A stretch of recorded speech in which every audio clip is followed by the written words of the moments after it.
Ty Brady here with Brady Insurance Marketing and the Ty Brady Way. As a successful entrepreneur myself, I'm passionate in helping other entrepreneurs do the same as they rise from rags to riches and get inspired each week on the stories they tell here at the Ty Brady Way.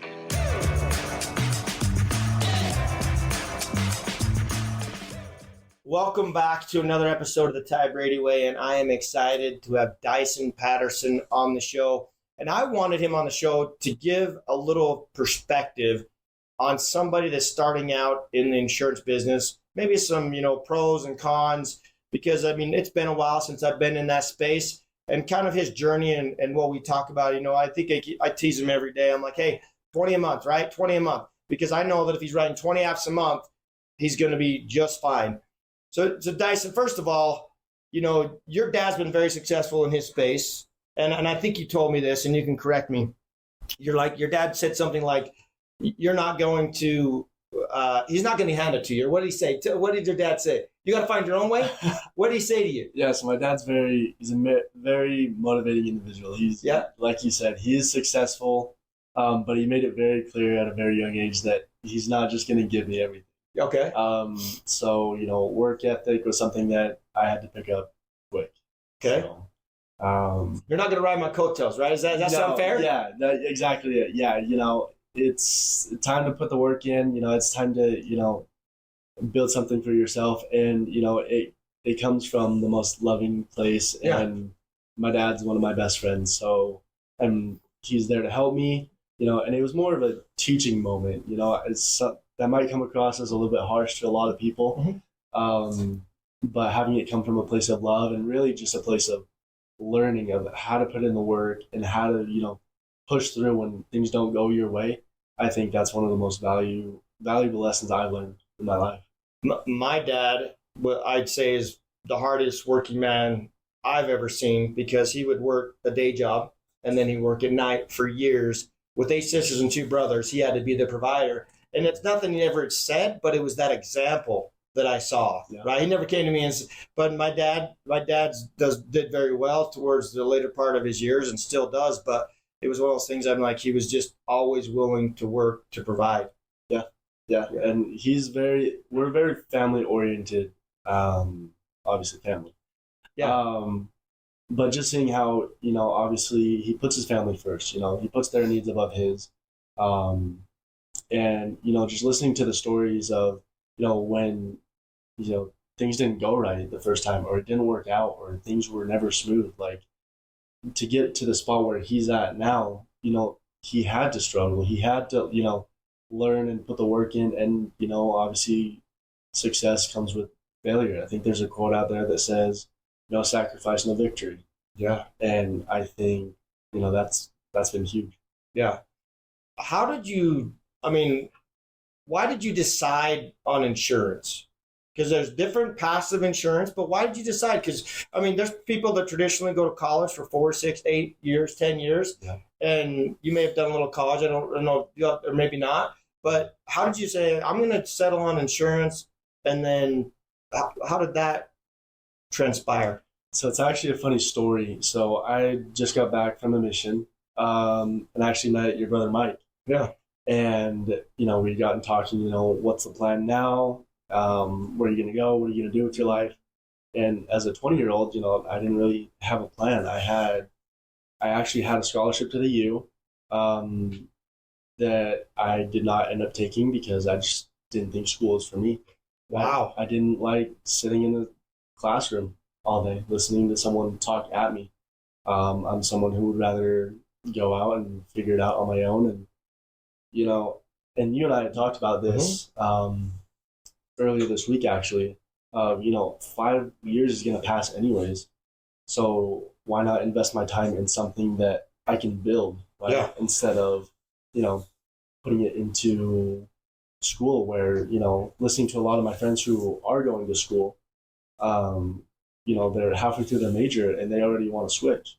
Oh. So it's, hearing the horror stories of college, and just hearing kind of where a lot of my friends were at, and a lot of them were not happy in college. So I decided to invest my time in something that I felt like I could build. And after talking to Mike, it's funny because when he asked me if I had ever thought about insurance, I looked at him. I was like, "You have to be like 65 and retired to like get into insurance." I'm young. Like I hadn't even thought about it. So we got talking, and a big thing for me is I love to envision my future and what I want it to look like. And me and my dad had always talked about, let's find something that gives you time to be with your family. Yes. Right.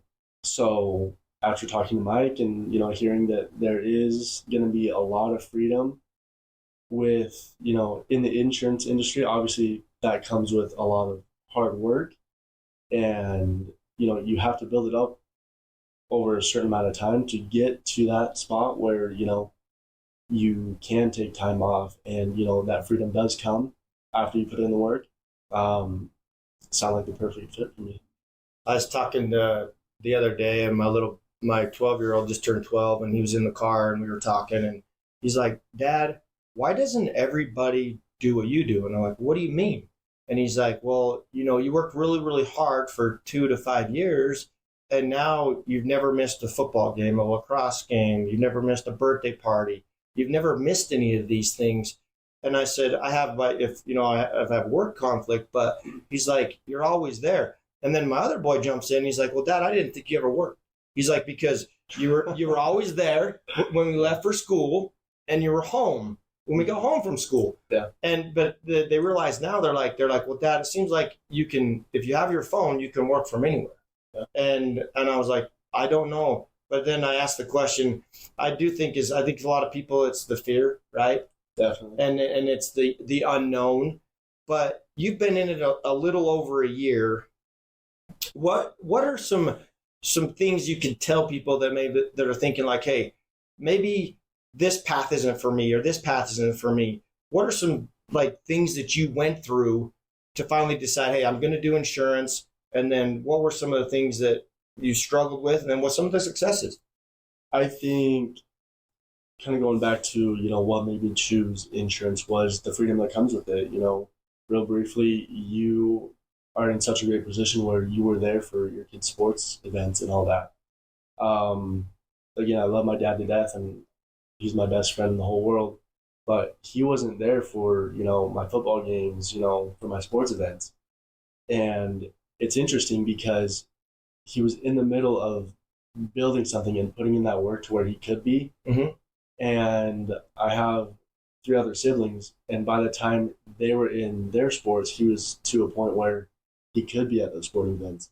So it's pretty interesting to see, kind of a little bit of both in the same family, and just being there and seeing, how happy my siblings were, and obviously how happy I was when he could make it for football games, was huge. But I think, starting out, like you said, I've only been in here, a little over a year. I think the biggest thing is, surround yourself with good people. Yeah. There's a quote, that talks about you become like the people you surround yourself with. Yes. And I was very fortunate and blessed to have met you and Mike and the team we have now. Just a bunch of genuine guys who really, have helped me so much. Yeah. And I would say it's all about, putting in the work, and it's all about seeing that end goal. You and I talk about it all the time, where, you just got to get over that learning curve, and you got to put the time in, and then you'll see it pay off. Insurance is, it's a long-term thing. Yes. You have to build it, brick by brick. And I think a lot of people, if they don't see success in the first, 6 to 8 to even a year, it's hard to keep going. Yes. You don't see the light at the end of the tunnel. I would say, you just got to trust the process is the biggest thing. When did it become real for you? When did you realize, like, this is legit? Because I do believe that agents get into the industry, and I got a good friend of mine, Cody Askins, he talks about the 8%. The 8% of insurance agents that make it, right? The rest don't. 92% fail. Mm-hmm. But when did you finally say, this is real? Like, there's something to this, because I do think there's a time and a place when everybody finally just the light bulb goes off and it's like a ta-da moment. Definitely. When was that? I would say it was. I mean, I don't have an exact date, obviously, but What was it like though? Like when you're like, okay, I got. it was an understanding of like, okay, how to make it work. I'm someone who, if something doesn't make sense to me, I will make it make sense to me, right? Problem solving. It was understanding, how the industry works, understanding how you have built your company. You and I have had really good conversations about, what it was like starting out and, the struggles of what it is. And you and I talk about all the time, like you mentioned earlier, our goal of 20 a month, right? Yeah. And starting out, I'm like, holy crap, like 20 is a lot. Like 20 is, it's such a good goal because it pushes me to be better and it's very reachable. And you and I have seen, progress each month and it just gets better and better. So I would say the growth was kind of my ta-da moment, was, seeing the progress that I've made and also, seeing and being able to relate with you, starting from the beginning and obviously seeing where you're at today. Yeah. I was there once. Yes, I was. Those days were long, hard, and it was like you just put in the work, right? Definitely. Yep. So if somebody's out there like, hey, I'm thinking about, getting in the industry, what was it? What was that starting point? What do they have to do? I would say, like I mentioned earlier, get in with a good group of guys. Before I had talked to Mike, I had actually talked to, other insurance opportunities out there. Mm-hmm. And again, I'm very fortunate and blessed that, I stuck with Mike and I'm part of, your team now. What were some of those other, because there's different legs of insurance. You could go property and casualty, you could go life only, you could go financial service products. We service people with healthcare mostly, right? Under 65, over 65. Mm-hmm. What other opportunities did you entertain? Because I did the same thing. Right. Yeah. Which ones did you look at? So a big one was property and casualty. Mm-hmm. Another one was life. And talking to them, talking to the recruiters and everything looks good. And just out of curiosity, I passed it through Mike, and I had no idea how captive agencies work. Yeah. I just thought, I'm gonna make good money. It's all the same to me, right? I had no idea until, I had reached out and done a little bit of research and found out, what a captive agency is and how, that side of it works as opposed to being independent and being a broker. Yeah. But by the way, there's a lot of captive agents out there that do really well in their space. Definitely. And there's a lot of people that do really well on the broker side. I just happened to fall in love as a broker. I was captive for a while, and I had to learn the difference. But so there are some people that like the captive model. They like the security. They like the atmosphere. They like all the things that come with it. It just wasn't for me. I didn't want someone to control my destiny. And that's where I was like, no, if I'm going to build this, I'm going to build it from the ground up where I have full autonomy and I don't get that. I don't have anybody telling me what I can and can't do. Definitely. And I think you and I, have the same thought process of I want to be in control in a way, right? I want to, like you said, control my destiny. And, build it myself, you know what I mean? You don't get that freedom when you're working for someone else. That's right. So, was it a little bit harder? I didn't really have that same cushion. Yeah, maybe. Yeah. And, this isn't a shot to any captive agents out there. This is just, the path I chose, and I'm very glad I did. Yeah. So, where do you see it going in the next 5 years for you? Just keep doing what we're doing. 20 a month is gonna come and go, and that's gonna be easy. And soon we'll be at 40 a month, and we'll keep growing, and we'll get some agents under me and get some new guys in here and get them trained. And I don't know, maybe we'll we reversed roles, and I'm gonna run the podcast. Yeah, I love it. I love it. No, it's great. No, my mentor used to say 20 a month, and I'd look at him kind of like you did, like 20 a month, man. That seems like a start, like just way out there, right? Yeah. And then there came a time when I was doing 40, 50 a week when I was on the road, and people were like blown away. And I was like, and looking back, I'm like, it didn't even seem like work. It was just, It was so enjoyable, so rewarding.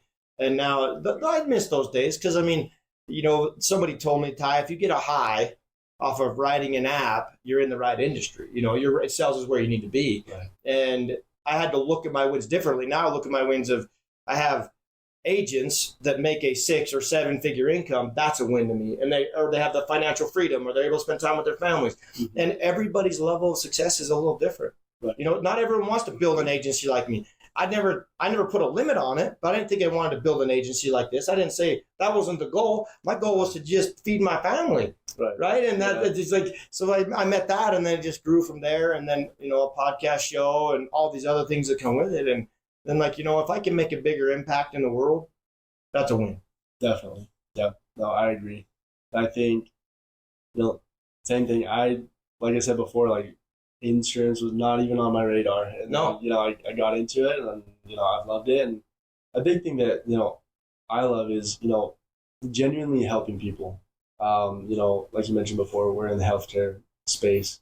And, you know, just seeing people's eyes light up when you're able to help is huge for me. People will spend their last dollar to stay alive one more day. And when you think about that and we're able to, you know, and the number one reason people file bankruptcy in their country is because of medical bills. Right. And, you know, whether you're on Medicare, there's an option for you, right? Mm-hmm. Whether you're under the age of 65, there's an option for you. Right. And if you don't have any income, there's an option for you. Yeah. So if you want health insurance, you can be helped. Definitely. How many people do we run into? How many people do we run into that you ask them if they have insurance and they're like, no? It's amazing, right? Daily. Yeah, daily. Yeah, I talked to a lady yesterday, actually. She, you know, single mom, 2 girls. Husband just passed away, and she was kind of like, you know what, we're just going to write it out and see what happens. And, you know, we were able to sit down and get her taken care of. But it's just like and this is a quote that, you know, you've told me multiple times. It's like, you don't know what you don't know. Yeah. Right? I just don't think a lot of people realize that there is help out there, and there is something for literally every situation. Yes. So I think it's a fear of what it's going to cost. Right. That's part of it. Mm-hmm. They don't think they can afford it. I think it's the fear of being sold, right? And that's the beauty of what we do is we don't care what people choose. We're just giving them options. Right. We're just educating them on here is A, here's B, here's C. And it doesn't do you just reach out and have that conversation. And then, you know, when you have that conversation, it seems like the pressure, the burden, they're lifted, and they're just the joy that comes with it. Yeah. And as you serve, you know, yes, we get paid by the carrier. We get compensated by the carrier, but it doesn't cost you any more money. And then as you serve, the money's a byproduct of us serving and helping people. Definitely. Yeah. And a big thing I tell all my clients is, you know, I'm not here to sell you anything. I'm the information guy. Yeah. If anything, I'm here to help you. And if, you know, you learn something today, then, you know, that's a win in my book. Right. Yeah. So again, people don't know what they don't know. And that's a big part of what we do is we educate people. Well, the guy today, we couldn't put him in a better situation today. Right. We may be able down the road, but it was like, hey, you got what what your heartburn was, you've already filled it, right? You've already got the heartburn filled. You're in the best program that works for you. It's working for you. You can go and see your doctors. Hey, how about if we contact you in October? Things may change, right? And that's the beauty of it is like, hey, you're in the best program for you in your situation, your circumstance. Let's move on. Next thing. Yeah. Yeah. It's just nice to have, you know, someone on your side, right? Yeah. And that's what we were able to do for, you know, the guy we met this morning. It wasn't, you know, some people would consider that, you know, oh, well, he didn't close the deal. Well, you know, now he has someone he can contact and rely on for that information. Right. Well, what happens over time is you may not get him, right? But who does he know when somebody asks him a question about what insurance he has, right? Yeah. Hey, I talked to these two guys and, they weren't able to help me, but I think you should call them. I think they could help you. And that's what you need. All those little champions out there serving your cause because they're your marketers, they're your mouthpiece. And that just blows the door wide open to grow the industry and insurance in general. Yeah. And you and I have talked about this, is talk where your feet are, right? Yeah. And it's crazy because, I can sit in here and call lead after lead after lead and, not really get anywhere with them. But, I'll go spend the weekend golfing and, pick up 2 clients just because I mentioned, This is what I do. Yeah. I mentioned what I do and, hand out a couple cards and, I get a call 2 weeks later saying, hey, you still doing that? Yeah. Right. So. You got to tell that story about the golf cart one, and we'll leave it at that. Well, 2 things. Tell a story about the golf cart, because that was awesome, and then into last thoughts. Okay. So, a couple months ago, I was down in St. George, just a little family trip. Decided one day to go golf, and I like to keep a couple cards in my golf bag, and I'll leave them in the golf cart when we leave. So we leave. A couple months later, I get a call, right? And I get this call from this guy saying, he had found my card in the golf cart. I was wondering if I could, help him out. But it's just funny because, most people would see it and just throw it away, and it doesn't get anywhere, right?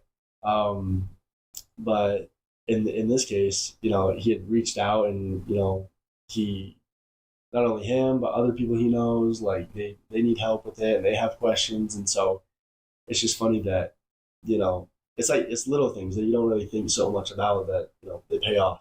Yeah. But I think you've told me that. You did other stories about like being at a hunting expo and you're like, hey, I help people with health insurance. And it isn't a big, long, drawn out speech I tell people your elevator speech. It's got to be 10, 30 seconds. And then how are you? And talk about something else. I promise you that it resonates with them, and if they have a need, they're going to come talk. Yeah, definitely. I mean, I signed a guy earlier this week. Same thing. Met at a boat show. Had mentioned, it was a long time buddy, an old neighbor I used to have. Just catching up, saying, what are you up to now? I help people with their health insurance. Yeah.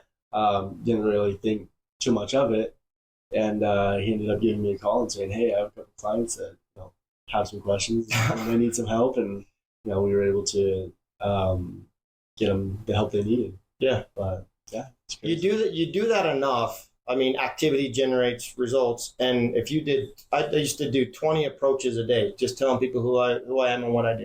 Mm-hmm. You do that enough, you do that for a week, that stacks up. That's 240 contacts a week over 52 weeks out of the year. Even if you only do 50, that's 2,400 contacts. You can't tell me there's not people in there that won't want to do business or need help. Right. And I think a lot of people, they think, when we mention, you got to put in the work, they're thinking, it has to be this big, grand, blown up thing, when in reality, that's not it. It's just, it's step by step, right? My dad has this saying that he used to tell me all the time when, I was trying to progress, whether it was football or, whatever it was, with work, just trying to, get somewhere and focus on what the end goal is. He would always, it's such a funny saying, but he'd go, how do you eat an elephant? I go, it's such a weird saying. I don't know. He goes, one bite at a time. Yeah. And it's so true. It's, it's the little things that matter, right? You get up, you make your calls, you get up, you contact the people you're supposed to do. You put in the work and it's going to pay off. Absolutely. And before you know it, the elephant's gone. Yeah. Yeah. That's how it works. Last thoughts. Okay. Last thoughts, for anyone interested in getting into health insurance, it's such a great industry and it's such a rewarding industry.